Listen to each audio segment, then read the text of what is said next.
Good afternoon, everyone. Welcome to Nature Echoes on this May Day Eve, Sunday, 30th of April, 2022. And a little bit showery here. I hope it's not too showery for you and you're preparing for your lovely May Day celebrations or whatever you're going to put out tonight to capture the frost or the mist or the heavy dew, as we do on the May morning. I've been getting quite a bit of flack saying, oh, you're being too Christian, not pagan enough. But we'll talk about that a bit later on. But thank you for joining me. It's our weekly time of echoing news, stories, poetry, and art. Connected to nature folklore, our precious water, holy wells, woodlands, hedges, and wildlife. So hail, how whole, and holy good health for you all, especially in this transition time from spring into summer. Now, through this edition, we're going to be focusing on get some pictures up for the list here, preparing for a few May Day and building Frolics. And what I feel is a perfect poem for now. I've got a lovely Anne Boleyn poem from her Earthly Blessings blog that I'll share with you. Going to have a brief look at the new rewilding centre that's opened up by Trees for Life on a very busy Scottish tourist route, and an introduction to a little-known Bealtaine gathering place. It's called Shrone City. I don't know how many of you have heard of it, but I'm going to give you a bit of a pictorial introduction to that, and plus the latest with Journaling Nature Folklore course, what's going on there. So this, as usual, this Nature Echoes Live, plus the growing nature folklore video articles, photo library, and as I've just mentioned, the Journaling Nature Folklore course modules are all brought to you by the kind support of our subscribers. And I'm currently inviting subscribers to Nature Folklore through Substack, which is there. And that's the link there. And I was just looking, there is a free subscription there, which is what most people go for. I do have people on the course, quite a few people now, which is lovely. But as a free subscriber, you get access to at least 40 nature folklore articles each year that I've written each year. And you get a daily short story on Notes, which is a new feature on Substack.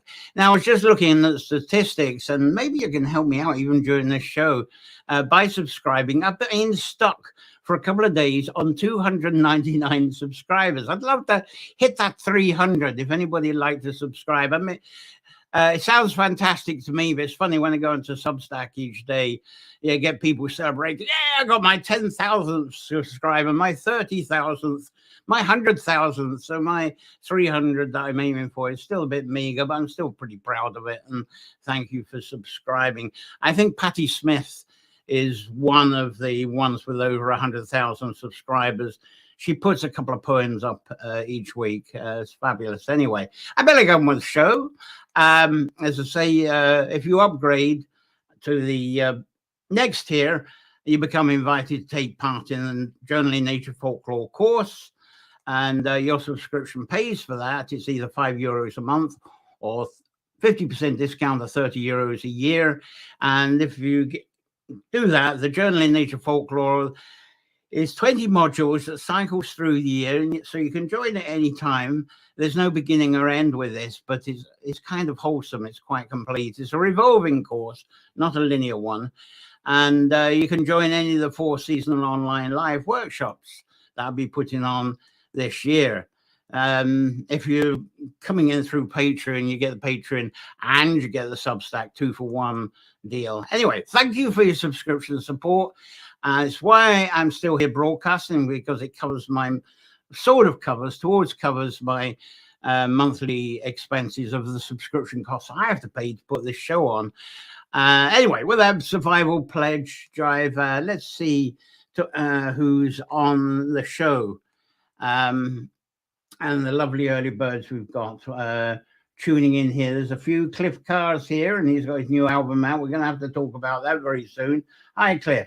Amy Dixon is here from Elora, Ontario, over in Canada. Lovely to have you here again, Amy. Wonderful. And Wayne Bird's back again. Good to have you back as well. Thank you, Wayne. Thank you for the people that's here. and I see the figures are going up of the people watching. Someone sent some sort of note. Sorry, it's something from StreamYard telling me what's going on. It's all good news, so I can't complain about that. Right, on with the show, I think. And Amy Dixon, yeah, we said hello. Someone else has come on board, I think. No, I'll catch up with your comments a little bit later. Anyway, so wishing you a very happy upcoming May Day and Bealtaine time, of which is different dates, different seasons to different people. And I'll talk about variations next Sunday. But today I'm thinking about May Day and the yellow flowers. And it is a holiday here in Ireland, and it's a holiday in the UK because Monday is Labour Day. So it's they've still got the Labour Day, even though Brexit and all that. So that's great. So we're all on holiday, 3-day weekend. So we catch the 1st of May on the Monday. And some of you may have been following my Bealtaine Frolics series on Substack. It's a series of 7 articles, and it possibly is going to extend to 8 because I've got so much content of this, but 4 of them actually needed to be out and posted on Substack well before today. Otherwise, it would have been silly because they were talking about things to get done, prepared maybe for today, especially the May bush, decorating a May bush with flowers, ribbons, eggshells, so forth. They explain all that, or even your nuts. And I explain, here we go, gathering nuts. Well, the nuts is what they say in the rhyme, but that's a misspelling. It's really knots. Knots is the old word for a posy. And so that's what get mixed up. And I called the cold frosty morning. When is there a cold frosty morning? Usually is on the 1st of May, and then that's usually the last one for May quite a lot of the time. Anyway, so there's the link, as I say. If you want to read up those 4 that I put up already, go there, subscribe. You'll get access to them, and you'll get access to everything else that's before and what's coming after. No payment to do that, of course. It's May Day Eve today. As I say, you've still got time to engage in some of the traditions. In previous years, I've actually broadcasted this outside in a tree labyrinth, especially. And those times I've shown you my little. I cheat with the May bush. I don't make one up each year. I've got a hawthorn in a pot, and I decorate that with the yellow flowers, the ribbons, and 1 or 2 ornaments. But I'm not doing that this year because it's bad luck to bring the hawthorn inside. So I'm not bringing it in. Actually, I haven't quite dressed it up. After the show, I'll be putting the flowers on. And it looks like we're going to have a moisty, good dew morning. So it's going to do the job. The fairies are going to come along and the rest of it. So that's all explained in my articles. So are any of you made May bushes? Any of you familiar with it? Talk about your May bushes in your comments if you've done that, or if you've made your knots, your posies of the yellow flowers that you may leave outside on your windowsill or wherever you leave it to also gather the dew. Read the articles, as I say. I won't talk so much about that now because I'm dying to get onto another subject.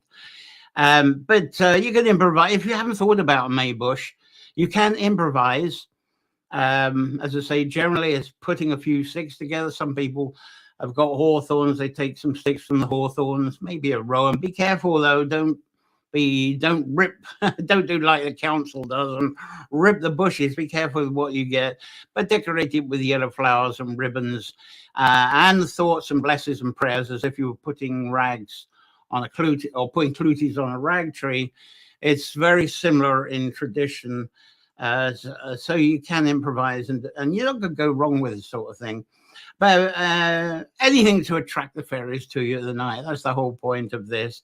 And be blessed by the dew. And of course, there is the tradition of, especially for women, for visiting the holy wells on the eve after dusk, after sunset.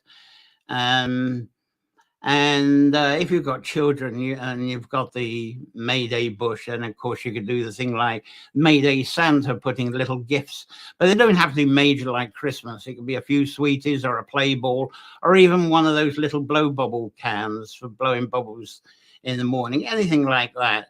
Something for the children to find in the morning around the May bush. Anyway, if you can't get a May tree together, as I say, it's easy to get some wildflowers of yellow. Make yourself a posy, make yourself a knot, the old Saxon name, and put that together, have that out in the dew, and get the blessing of the fairies as well. And I was saying, here we go gathering nuts in May. It's nuts in May. Anyway, because there's no nuts on the trees in May. That's the explanation of that.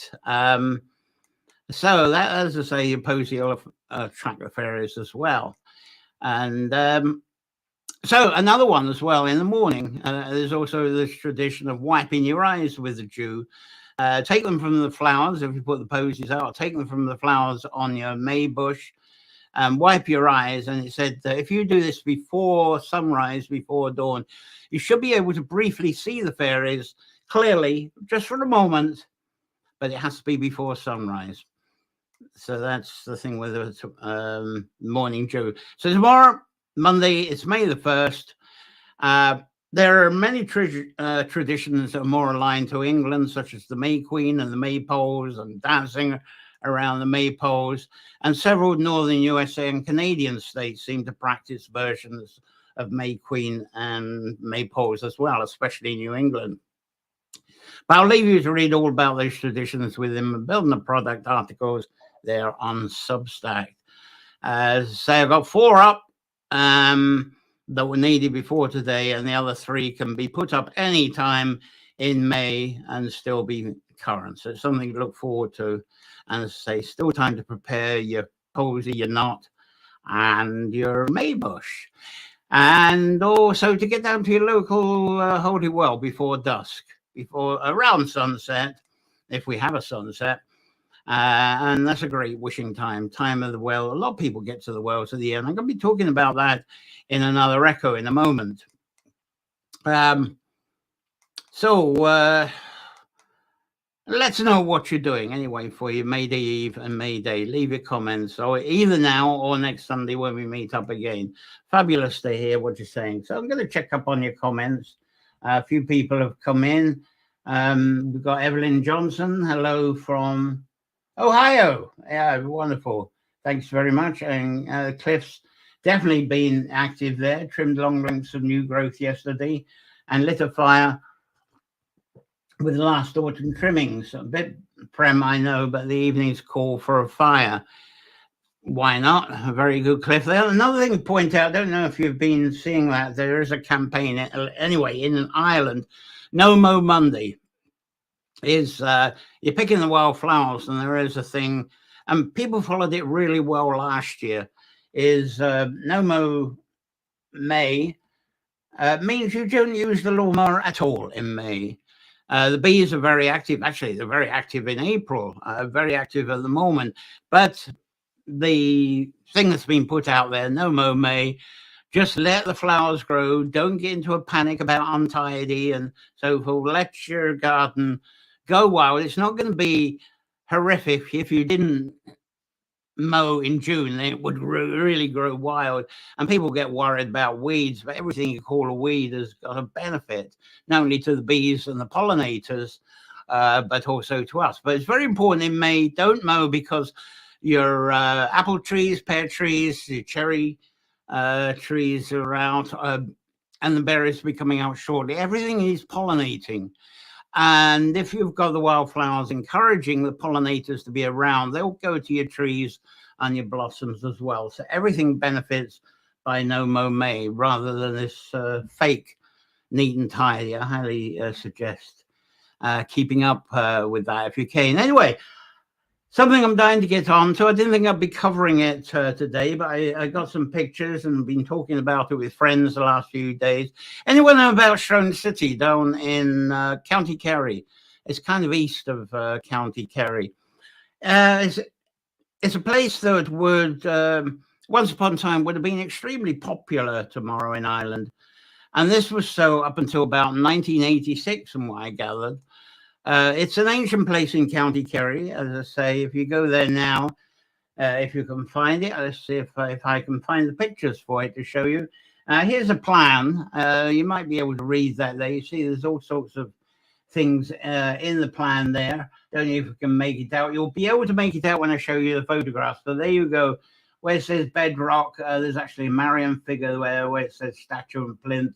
It says mound at one point. They are, some people think they're megalithic, but I think they're early medieval mounds. And there's another sort of longish mound there. That house is where the caretaker used to live. I'll show you that one.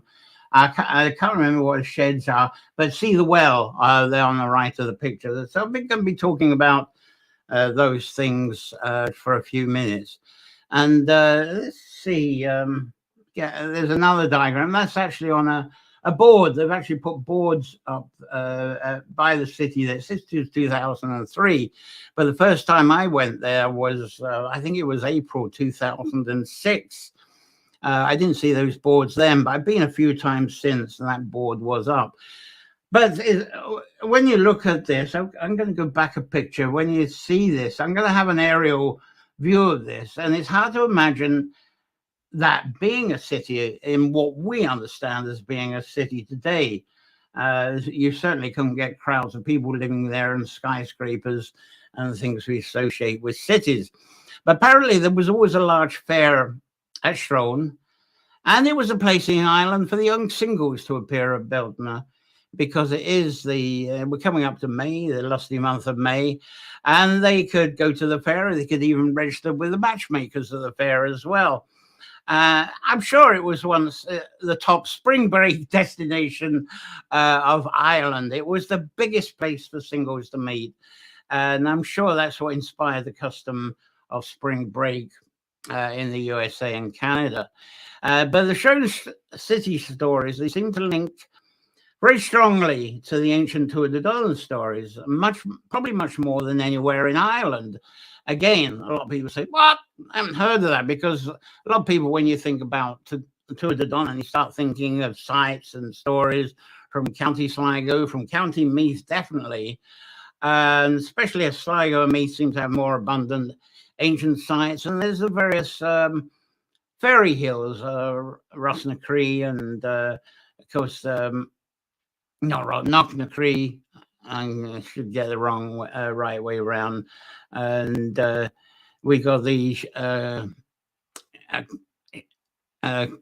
Corashee that was near where we were in Kerry. There's loads of them. You don't seem to see that so much around where Shrone City is. Well, you do actually, and I'll talk about that in a minute. But the famous megalithic sites in Sligo, in Meath, are actually much older than most of the Tuatha De Danann stories. There were a lot of storytellers bend them to make the Tuatha De Danann be a lot older. But there was, I miss the late Harris Moore. He was the founder and creator of the Celtic and Prehistoric Museum inventory. He was very passionate about Shrone, very passionate about the nearby hills, the Paps of Anu. And he brought out a lovely music album with him playing harp and hammer dulcimer. It was themed all about this area. It was called Anu Earth Spirits. But unfortunately, well, it's fortunate of him, because this is what he believed in. He never had the album available for streaming, so you couldn't go onto Spotify and Apple and so forth. He was dead against all that. He just kept all of this album, Anu Earth Spirits, in vinyl and CDs. And I did a check. I can't find a copy anywhere online. Beautiful album, though. Anyway, Shrone City's story, if I can pull something up here. It starts off with the Kerry cow. There we go. There's a couple of Kerry cows. And probably the oldest cattle breed in Ireland. But its breed origin, I don't know. The stories of the Kerry cow actually originated from Greece, which is totally off the wall as far as most of the Tuatha De Danann stories. So that gets me wondering about the tales of Minoans. I love the tales of connections of the Minoans to Irish culture. It's regarded as sort of a bit in a bit of romance. It's not regarded as a serious study, but there are sort of words. If you go to Crete, you see some words there that seem to link up with some of the ancient words here. And storytellers do tell of people arriving from the Minoans arriving after the flood, the biblical flood that we know about. And sometimes I wonder, were there actually two or even more Tuatha, not actually called Tuatha, but two or three different tribes, and the storytellers and the early medieval scribes might just group them all together, a bit like how the biblical Jesus stories, they make it out as Jesus, Mary, and Joseph, but a lot of some of the literature coming out of the Dead Sea Scrolls and some of the other historical stories people have picked up, it was a much wider family, but it makes it simple to just have those three characters to talk about. So was there a tribe that came the Minoan route, which would have been through Iberia or Greece or even the North Mediterranean?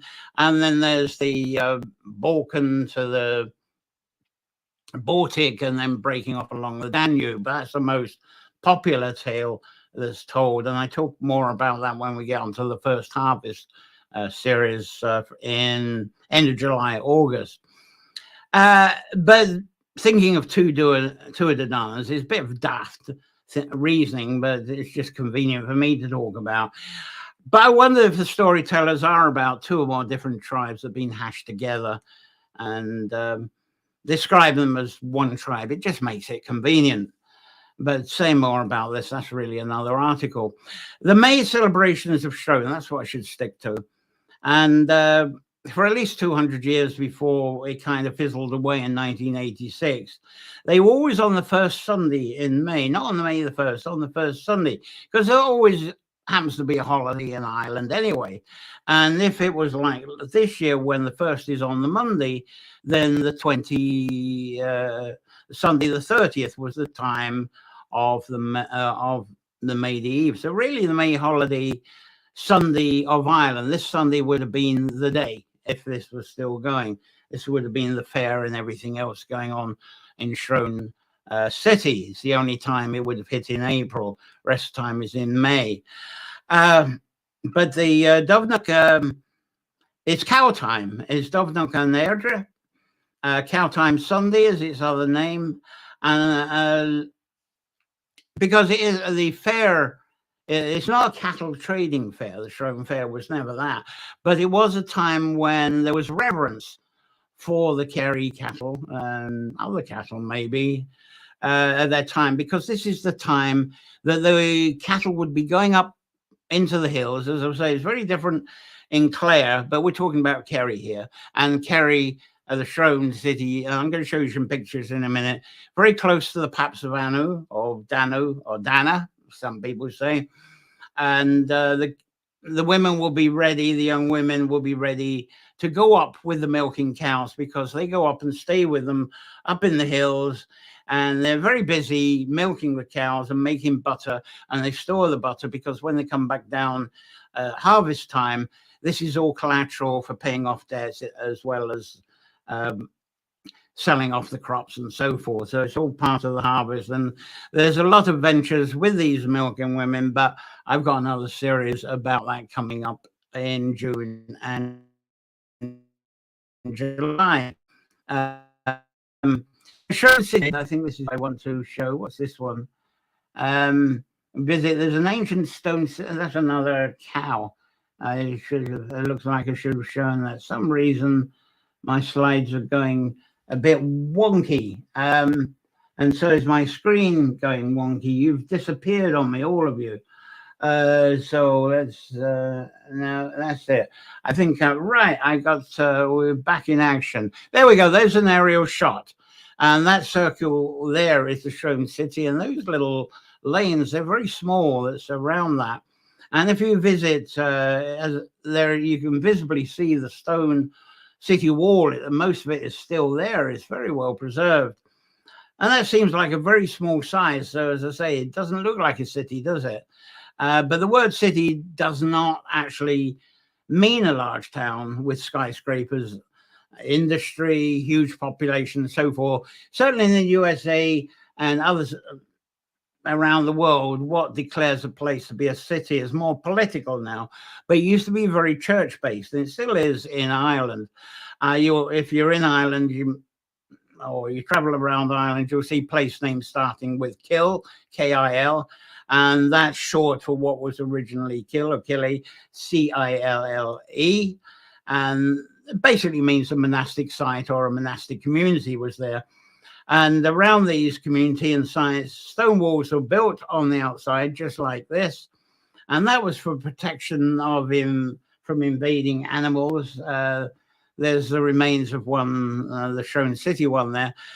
So it's protection against invading animals that will take away crops and what's going on, food stores, and also invading people, because the kills became very abundant. The monastic communities became more abundant than the chieftain communities. I forget what the language transitions are between killing to city. Also, what defines what a city now, as I say, especially in other countries, is much more political. It's not church status. In I think in England, in the UK, a city is where there's a city. If there's an abbey, it doesn't quite qualify as a city. I'm not sure of the mechanics, but certainly in Ireland, an abbey, a presence of an abbey was enough to be called a killie. And in this space, I'm going to show you, there's the most dominant thing is a Marian figure there. And as I say, people are saying, oh, I'm mixing up with the church and the pagan thing. I don't do that separation, because I think I explained on a Facebook post, it's a bit like you can bring a horse to water, etc., that you can bring a person to church, but they're not going to drop their ways. They never drop their ways. The old ways are still stuck. It's just they've happened to move them because this Pope Gregory came out with a stupid calendar in 1583 and so on. So everybody moved whatever they were doing to that time, because before then the celebrations weren't on fixed days. Different communities, different tribes, they would have the celebrations according to different symbols, different prompts that they would see. And for the Bealtaine, for instance, when the hawthorn came out, we're already having discussions on Facebook. People have got hawthorns out already. In Dublin, they've been out for a couple of weeks. Down in Wexford, the leaves aren't even out on a lot of the hawthorn trees. Leaves are out here, but they're only just starting to bud. So there's different times. So the Bealtaine will be at different times. But the church, they wanted everything organized and in calendar form, so people moved to the church date and there was sort of conformity. But it was still the same ways. Anyway, within the Shrone City space, we have this Marian figure, and you'll see there's an altar below her and other items at her feet. I've got another view of her here. Notice those carved stones next to her. They're not recent carvings. It looks like someone came along and did a bit of graffiti, but no, that was done a few hundred years ago. Notice the yellow flowers that's at her feet there as well. Now, within the city, Stonewall Circle, there's some ancient burial cairns. But I think these cairns, they're not ancient like you're thinking to Bronze Age or New Stone Age. I think it could be quite modern. I think they could be as modern as early medieval myself. There's another site, maybe the same one. And there's my old minibus. You can tell this was done in 2006 because I had to let go of that minibus a couple of years later. But I must have been with a group. I don't know where the group have gone. They wandered off somewhere. Maybe they've gone to the mating area. Or maybe they're all around the well. That's it there. I managed to park a bit on the... And farmer was wondering what I was doing and came and had a chat. Maybe that was the lone visit. That might be my first visit. Anyway, I'm not sure. There's a little megalithic cairn that's there as well. And there's a few ancient standing stones, a bit like this, and you get a lovely view of the two paps of Anu, which I was talking about. Anu, Danu, Dana, they got different names according to what your favorite is. People poke the stones on these standing stones, but there's only a few. Maybe it's to try and test the alignments. It's certainly not like the marriage things you get on some stones. But I think they were originally Ogham stones, not a shape of an Ogham stone as you would imagine it. But I would think there was some Ogham symbolism on that. And these would have been perhaps used as an informative thing. Anyway, it probably was, the entire site probably was an ancient gathering area, and it got probably restructured during the early medieval time to suit the church order at that time, and probably middle to late medieval restructured yet again. And I would say that the fair wouldn't have started up until maybe late medieval, but I suspect the fair wasn't there before late 16th century. I should think, because that was a time when trading was becoming respectable. So that's when I think the fair probably started up about then. And there's a gap. I think I've got a picture of the gap in the stone wall here. That gap there, and it's looking actually into the Shrone area, and I'm going to show you in a moment. That's a gap that goes through to the Holy Well, the current Holy Well, and it's a very clean Holy Well. Let's see there. Oh yeah, a very important picture. That is an old one. I showed you the Marian figure as it is now, but this is a picture from when I was there in 2006. I think it was 2006, and the Marian figure had been stolen. There's a little bit of it left there. And when it was found, unfortunately, it was broken, and the perpetrator that had stolen it, he had been found, and that's how they discovered it was broken. He was arrested, and the farmer who was showing me around claimed he had just been put in jail. But there's the Marian statue there with a bunch of people there for May Day. Small crowd there. It's a much bigger crowd now. More people have got to know the place. See that little tent in the distance there, and there's a kind of a ruin of a cottage behind there. The tent is where the priest is, and he's going to do mass there, and people go from the mass tent over to the well. I'll show you some more pictures of that in a minute. And the cottage in the distance there, vague distance, that's the caretaker's cottage. It was a caretaker's cottage for the people who came to the Shrone City at any time of the year. It's a tin roof now. It used to be a thatched roof, but I couldn't find a photograph to show that one. But as I say, on my first visit in 2006, the farmer saw me standing in the circle, looking very confused, because hardly anybody visited Shrone outside of May Day in 2006. Hardly anybody knew about the place. It used to be very difficult to find. I forget the farmer's name, but he generously walked with me. He was with me for about an hour or so. And we walked around the Shrone City area, and then we went into nearby fields. And because some of the fields had features that the farmer explained, and he told me quite a lot of stories. And some of those I'm going to be sharing with you. I still got more to share with you. So back to the Kerry cow. Do I have another Kerry cow? No, this is a fascinating one. I was told that the current Holy Well, that, as you can see, it's quite a modern well. It looks modern. But the original well went dry in the 1950s, early 1950s, apparently. But a spring was discovered elsewhere, and that is where it is now, where the spring is. That's where the new well is. But to go back to the cow, the original well was easier, had more open access, and it was actually quite a bit larger. And there's still a dip in the field. The farmer took me round to this. Not very good photo, but you might be able to see the dip there. You might see a bit of a hole, and that's where the original well was. It's still in a field there nearby. So the traditional ritual of the well was, first the farmers would drink from the well, and when they bathed in the well, after they had a drink, they would jump in the well and they would have a bath, and that may be their once a year bath. I explained that in the articles that I've got on the Substack, what that was all about. And then the farmers, once they'd have their drink in the bath, they would drive cattle. I'll show you the picture again, get a sense of that. The cattle coming along, the cattle would be encouraged to circle it in a clockwise direction. And the cattle would have already passed through the twin fires. I haven't got any twin fire pictures up, but you're probably familiar with that. Of driving the cattle through the twin fires, and really to burn off any insects that were on them that had stuck on after the winter in the byres, in their barns.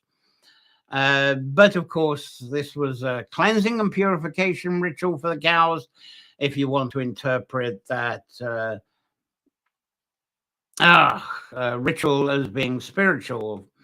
Anyway, the oldest cow of the herd, the way they did this, I'll put that picture back up again.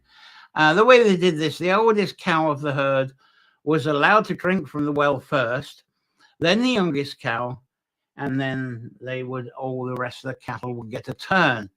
So, but when the well moved to the current location, that's when it became a bit more churchy and ritualistic, because it's very difficult to get cows rounded up in that. Look at the size of the enclosure. I'm going to show you a picture shortly of the enclosure from the outside, but you couldn't exactly get a herd of cows into there. So, as I say, this now became a bit churchy and ritualistic. Bottles of water were filled from that well. Very easy to do, as you see. It's incredibly clean, but the cattle didn't get anywhere near it. So these bottles of well, and this is where it gets very churchy. 3 drops of the water from a bottle was put into the oldest cow's right nostril, and then 3 drops into its right ear, and then 3 drops into the cow's mouth. Brave priest. Anyway, by doing so, the priest also will be blessing the cow. So, in the name of the Father, drip in the nose, of the Son, drops in the ear, and the Holy Ghost drops in the mouth. And then the cattle were declared by the priest as being protected from disease through the following summer. Now, the amazing Amanda Clark must make some reference here. I haven't got a picture of Amanda Clark, but she's got a lovely book out. It hasn't quite out yet, The Holy Wars of County Cork. She has a site on Facebook, Holy Wars of County Cork and County Kerry. So she's obviously going to have a follow-up book of Cork and of Kerry. But the Cork one was a major task, as it was. And Amanda told me this week that they still have the May Day gatherings at the Shrone.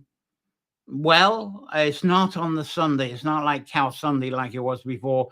It is now actually on the May the 1st. They gather on I believe she said it was at the dawn time of May the 1st, whatever day that happened to be on.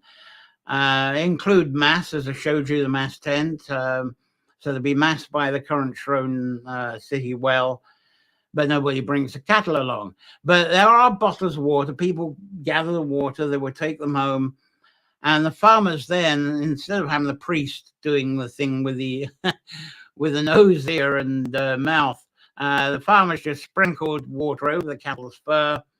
And then whatever remains of the water was put in a bowl, and the cattle can then drink it. So, as I say, the drops in the nose, down the ear, in the throat don't happen now. So, going back to the Tuatha Dé Danann connection, Kerry historian Dan Cronin, who's local to Shrone, I think I've got a picture of his book. It's very hard to get book, this one. I used to have a copy, but I lost mine. And he believes to be the Shrone was the first and always was the primary city community of the Tuatha Dé Danann. But unfortunately, as I say, with Dan's book, very hard to get.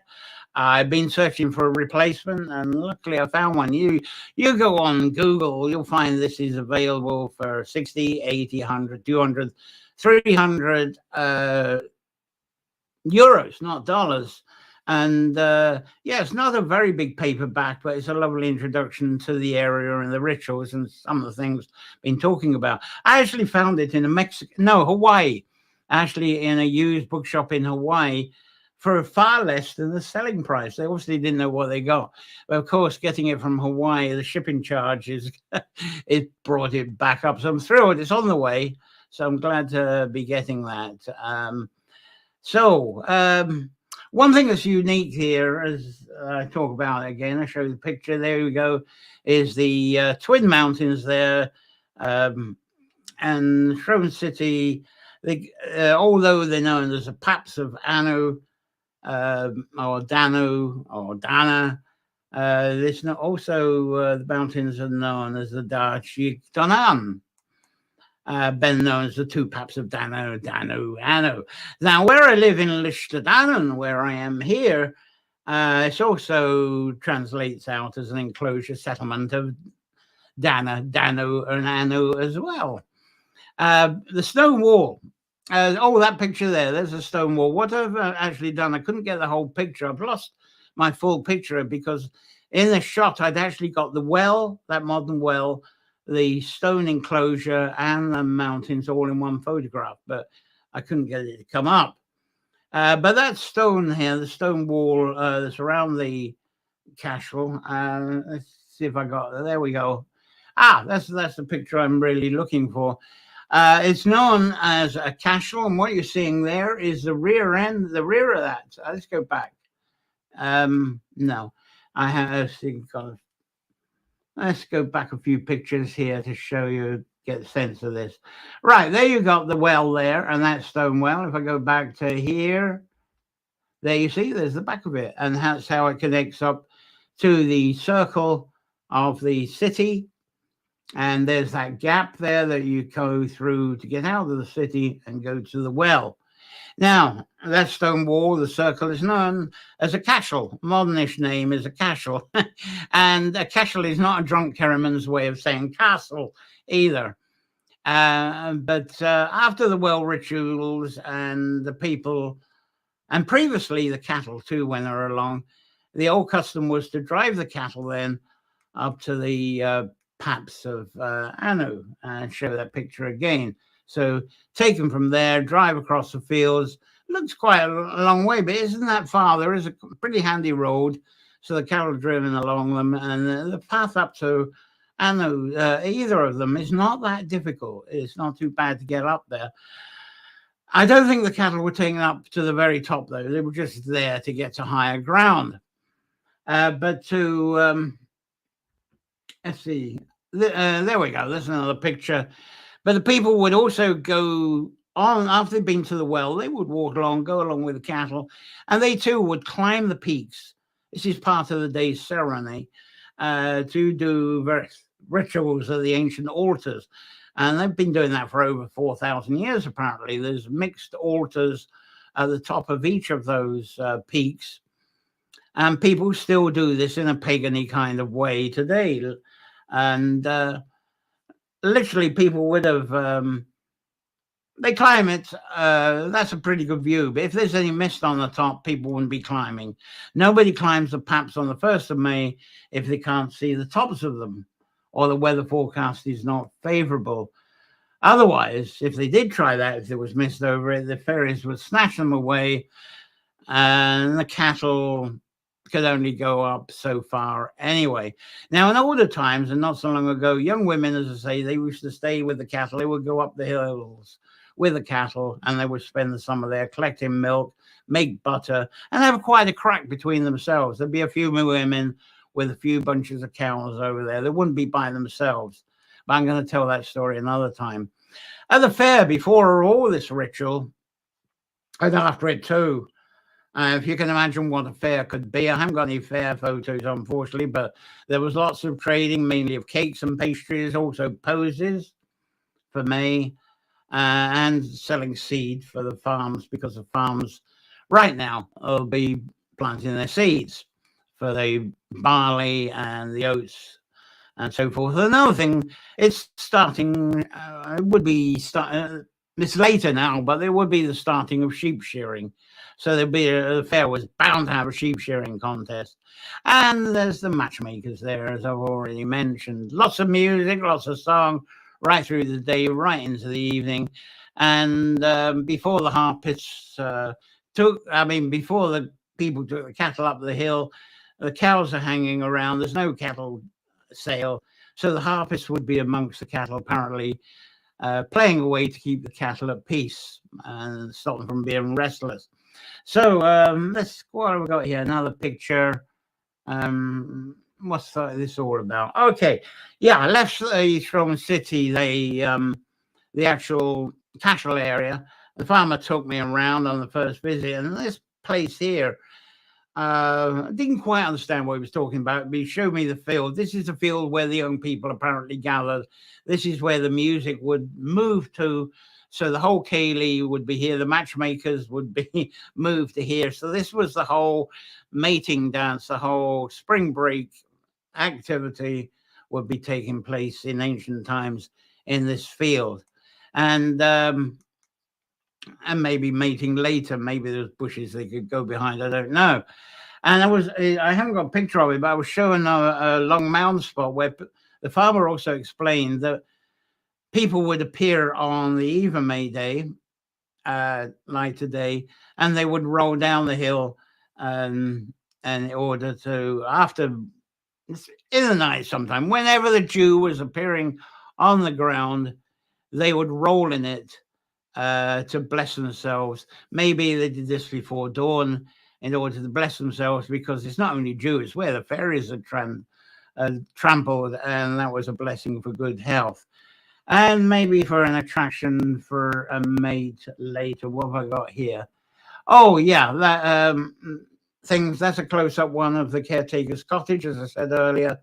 That was covered. That was actually a thatched cottage. Seems to have sunk, because the earlier pictures show a proper cottage up quite high. So I don't know what's happened there. One final picture here. That's a close-up of those stones that by the Marian figure. They're not just graffiti, modern graffiti. It looks like they've been cleaned up. But apparently, I was assured by the farmer those are old sketches. Maybe not ancient, maybe only 200 years, maybe 300. But they look as if they've just been done, don't they? So that was all questioned. Anyway, that's my chat on Shrone City. Let's see what things you've been saying. People have been coming in whilst I was talking about that, so it'd be lovely if you watch that from the beginning. That's where most of my photos are. And Amy says she loves the two of the dollar stories.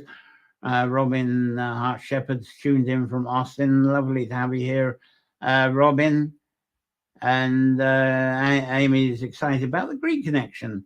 Yes, there's a lot I chat about with the Minoan, but it's very fragile ground as far as the folklore goes. There's through the YouTube, greeting my reality, greetings from North Wales. Davina's here. Lovely to have you here, Davina Sinclair. And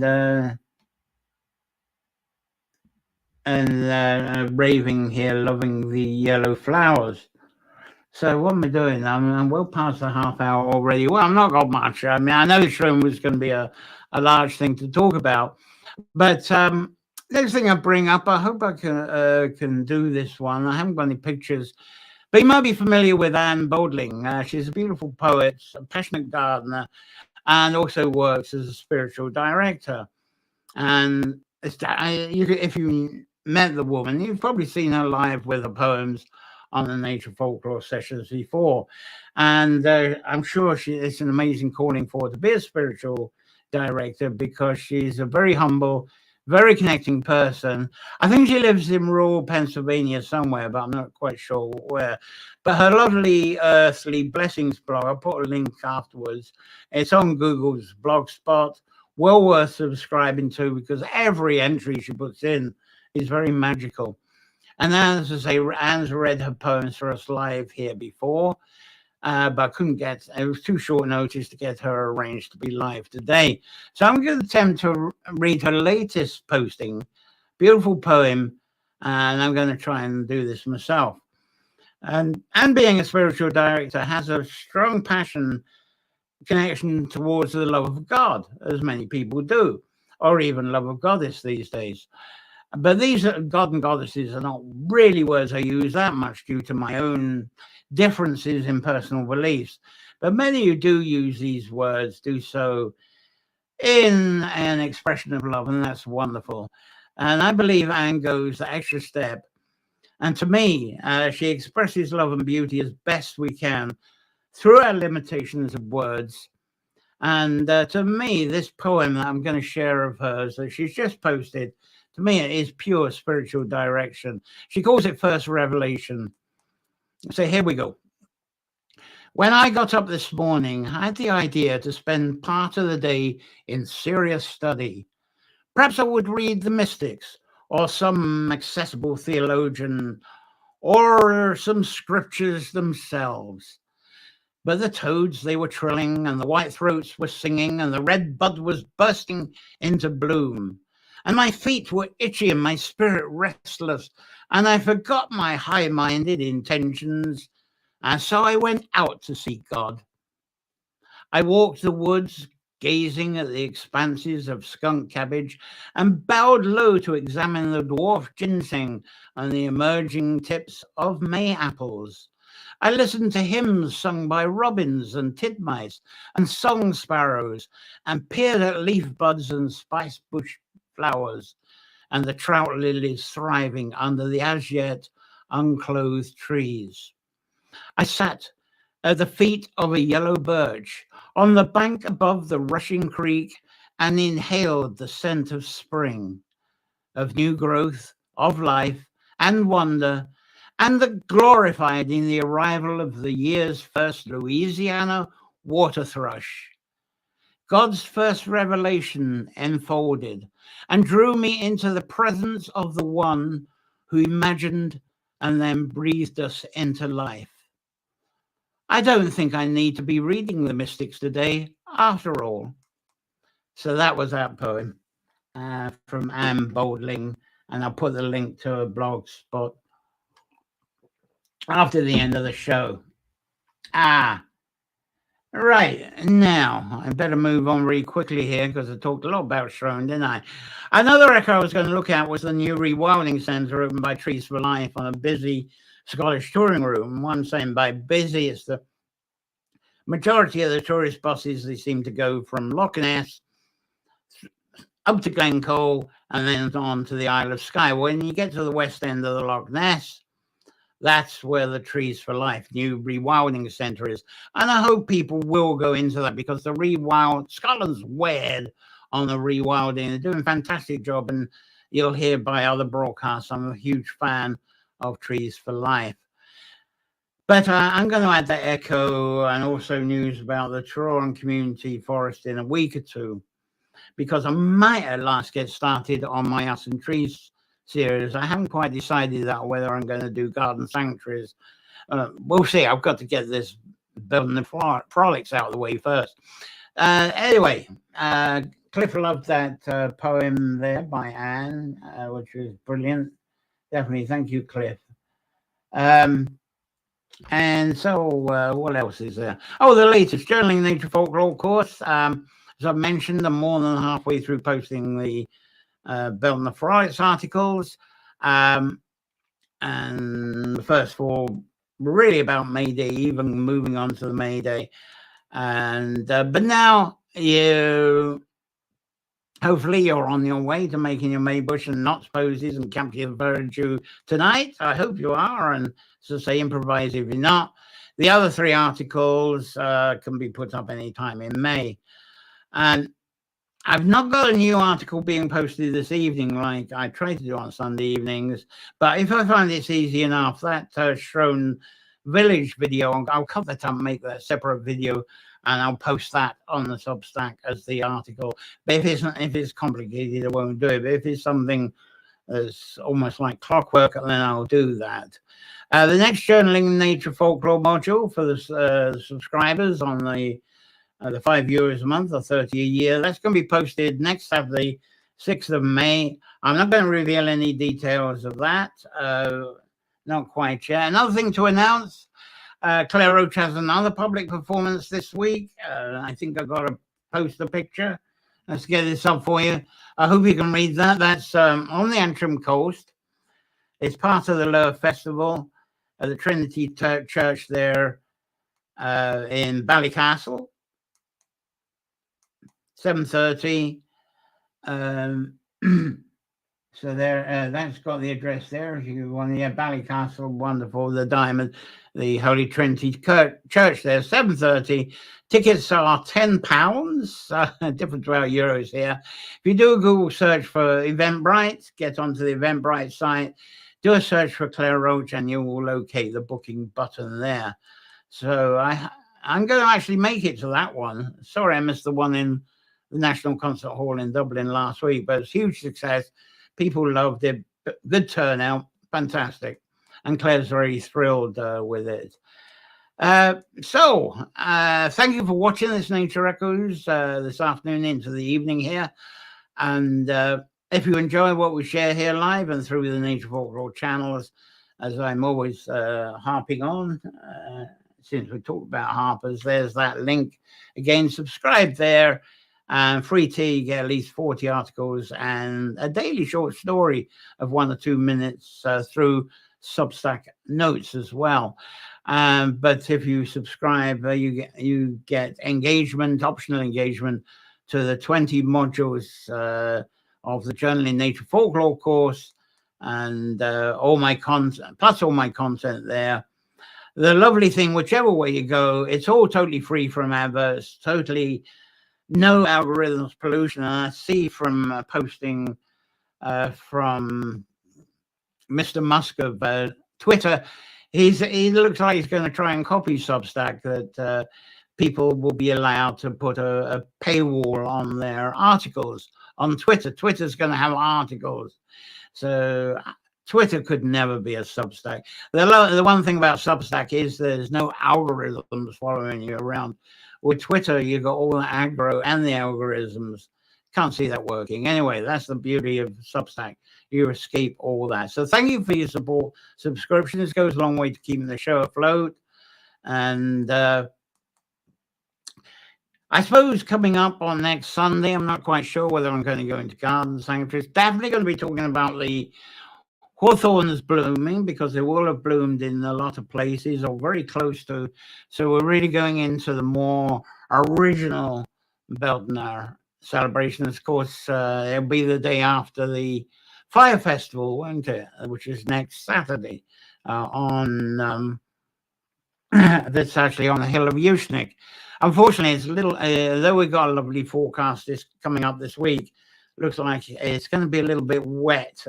But that could change. It's not away yet. But the fire's there. It doesn't matter if it's wet. Everybody dries out and keeps warm. Anyway, wonderful lineup. Tickets are scarce, but like the Glastonbury Festival, they sell out very quickly now for the Fire Festival at Ushnick. But I'll be on, and it'd be nice if there's anybody that's been, if there's anything to chat about that on the Sunday. So we'll do a follow-up with that.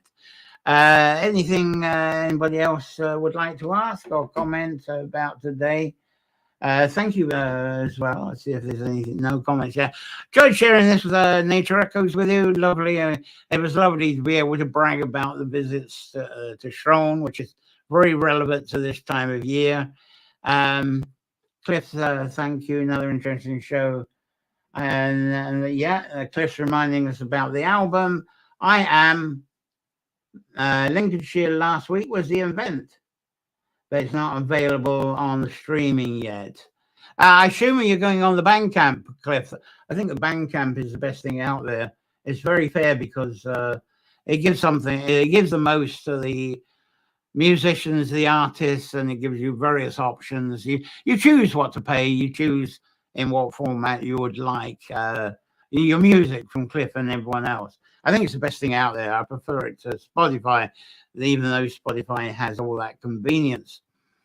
So please keep posting your comments if you're watching this as a replay later. I check the comments and your questions and reply to what you got to say. The bell icon is on YouTube, and that will remind you of what's on Nature Echoes next time. Enjoy a safe week full of wonder, inspirations, and enchantments. Thank you for hanging on. It nearly went on to an hour again. But enjoy the enchantments that comes from the presence of water, woods, and the mysteries of nature. So I think that's all I've got for you. And thank you again, everybody.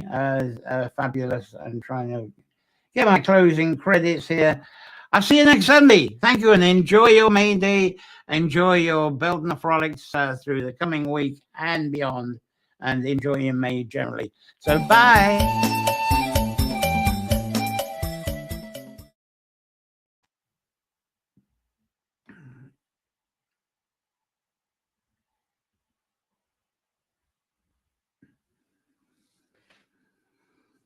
Bandcamp.